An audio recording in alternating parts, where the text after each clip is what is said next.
Hello everyone, John Frausto with TopspinTennis.com. In this video, I'm going to break down the high topspin forehand. Let's face it, it can be a daunting task to hit this shot. With the ball being above the shoulders, it's hard to get topspin. It can be a challenge to put power on it. But what the pros do so well, I'm going to break down in this video, and I'm hoping that it'll help you have success as well. Enjoy the video.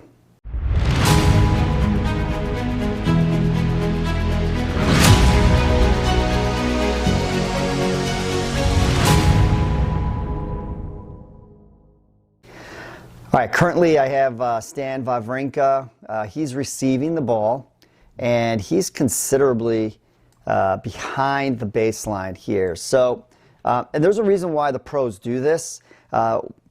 It's because they elongate, right? They elongate their runway. It's longer now, so they have more room to hit with heavy spin, good net clearance, bring the ball back in the court. The other reason why they like to do this is they usually have bigger strokes, so gives them a little bit more time to see the incoming ball and do something with it.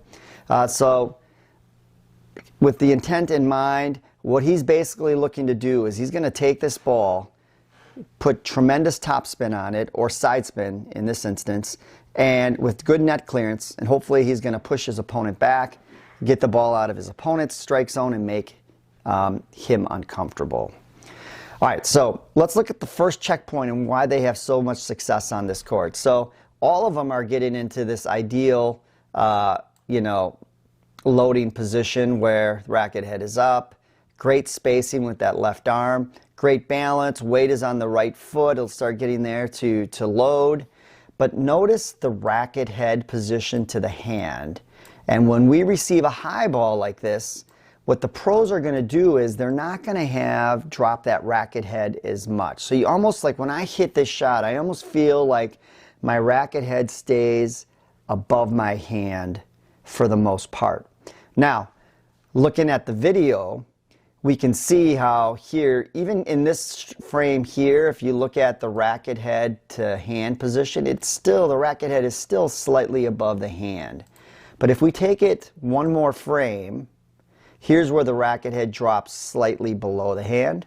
One more frame, as you can see here, racket head to hand, that racket has dropped. So he is going to be going from low to high, but when I hit this shot, and beginners and intermediate players, I want you to feel as if the racket head is above your hand. It will dip slightly because it's a high ball. You're going to be going from low to high, but I wanted to show you the proof's in the pudding here. The racket head is dropping.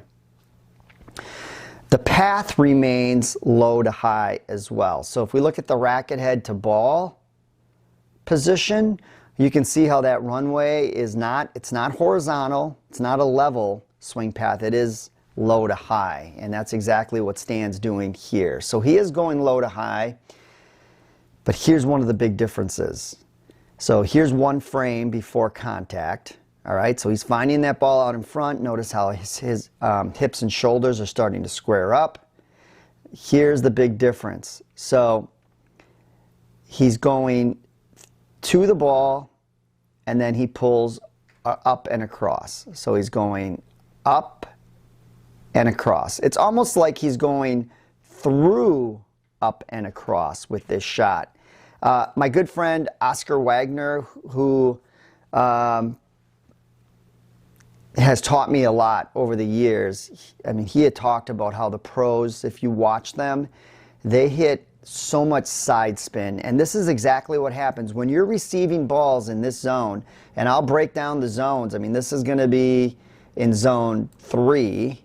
Zone 2 is from the knees to the shoulders, and everything below the knees is going to be zone 1. But at the higher levels, with the increased racket head speed, the technology, a lot of these balls are going to be up in zone 3. The pros know how to handle this, and the way they do it is they go up and across, almost like they're like hitting like a windshield wiper forehand. So their intent here is really to put more side spin than top spin on the ball.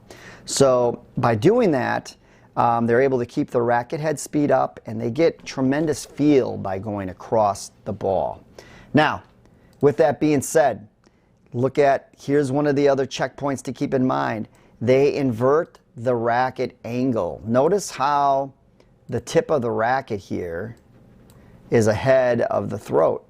So you see that position? So I'll get to the side here. By inverting the racket angle here and going up and across, they have tremendous racket head speed, but by inverting that face, they guarantee that the ball stays in the court. So that's another little secret of the pros. What a lot of like beginner, intermediate players do, their racket angle, maybe it's not inverted as much, and guess what? That ball just, it sails, it goes out. So they don't have the confidence and they don't accelerate properly. So by inverting that racket face, going up and across, you guarantee to keep that ball in the court. I did not have this shot in college, especially the finishing shot at the net. I wish I would have had this shot because I feel like I could have been a lot better of a college player. But now that I know this, I feel comfortable whether I'm behind the baseline or up at the net putting balls away. All right, so with that being said, look at Stan, how he pulls. He goes up and across, and then look at the byproduct, which is the finish, and he's finishing more across his elbow or across his hip sometimes. Interested in a comment from you below. Was his intent to finish here, or did it happen naturally because of the swing path? Be interested in hearing your comments.